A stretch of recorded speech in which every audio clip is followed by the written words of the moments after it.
అప్పుడు హైదరాబాద్ లో ఉండైనా సరే, ఇంట్లో ఉండైనా సరే, ఇంట్లో రోజు షూటింగ్ కలవు కదా. అవును. రోజు ఎవరో ఒకళ్ళు వచ్చి మాట్లాడరు కదా. అవును.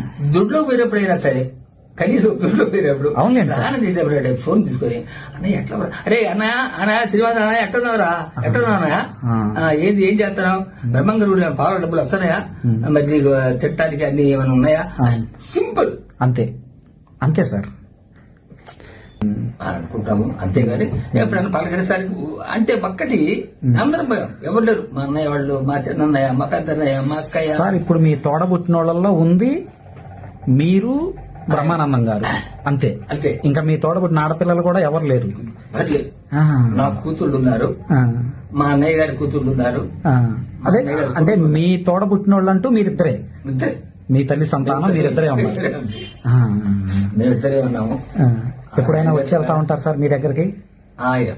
అంటే తక్కువ, ఎప్పుడు వస్తారు కానీ నేను కూడా, ఎందుకంటే ఒకటే వేసుకుంది నేను చెప్తూనే, ఎందుకంటే ఒకసారి 2 సార్లు గొప్పవాడు పలకరిస్తే చిన్నవాడికి కాస్త చదువుగా ఉంటది, మాట్లాడడానికి బాగుంటుంది, ధైర్యం ఉంటుంది. ఆ ధైర్యం లేదు బాబు. అదేలేండి సార్, అదేలేండి. మనకు మనంగా వెళ్తే ఎలా ఉంటది, ఎలాగుంటదో అనే ఒక భయం తప్ప వేరేం లేదు. వాడు అంటే కూడా కాదు, కానీ మనకే ఆ ఫీలింగ్ అనమాట. అంతే తప్ప అంటే పలకరిస్తారు కదా. నువ్వు వచ్చి అన్నావు అనుకోండి, మీరు వచ్చారనుకోండి, మరి ఎంత ప్రేమగా ఉంటేనే కదా మరి. అవును. ఏదైనా ఇప్పుడు నేను మాత్రం ఒక్కడనే ఉన్నాను. ఇప్పుడు కాకపోతే బాధ ఏంటంటే, బాధ ఏమి లేదు. ఏమన్నా ఎట్లా ఉన్నావురా అనా, ఆ ఒక్క మాట, ఆ ఒక్క మాటే సార్. ఏమనుకోండి, ఇది చూపించబాకండి నాకు. ఎందుకంటే ఎట్లా ఉన్నావునా, ఏం చేస్తున్నావు అంటే ఎంతో, అసలు డబ్బు అక్కర్లేదు, డబ్బులు అక్కర్లేదండి. వచ్చాడంట, నాకు తెలియదు నిన్ననో ఇవాడు.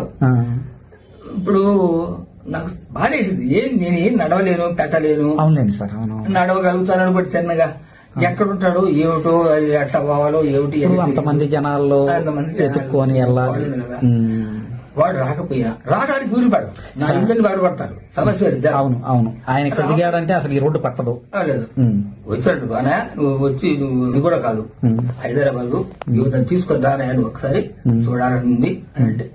అవును సార్, అది చాలు, ఇంకేమి లేదు. ఇప్పుడు అమ్మాయిలు దండం పెడతారు హాయిగా. నేను బ్రహ్మంగారి గుడిలో ఉంటాను, బ్రహ్మంగారి గుడిలో పూజారి చేస్తుంటాను. పావులపేట వస్తే లేకపోతే లేదు. నాకు మాత్రం ఆ స్వామి నాకు చక్కగా చూస్తున్నాడు. రెండోది ఏంటంటే పలకరింపు, అది ఎందుకంటే ఎప్పుడు ఏమవుతుందో ఎవరికి తెలియదు కదా. నేను ఇదివరకు 10 ఏళ్ళ నాడు వాడు పోయి దాదాపు 30 ఏళ్ళు 40 ఏళ్ళు అవుతుంది. నేను అప్పట్లో మేము కూడా పాటలు పాడతాను, నేను కూడా నాటకాలు వేస్తాను.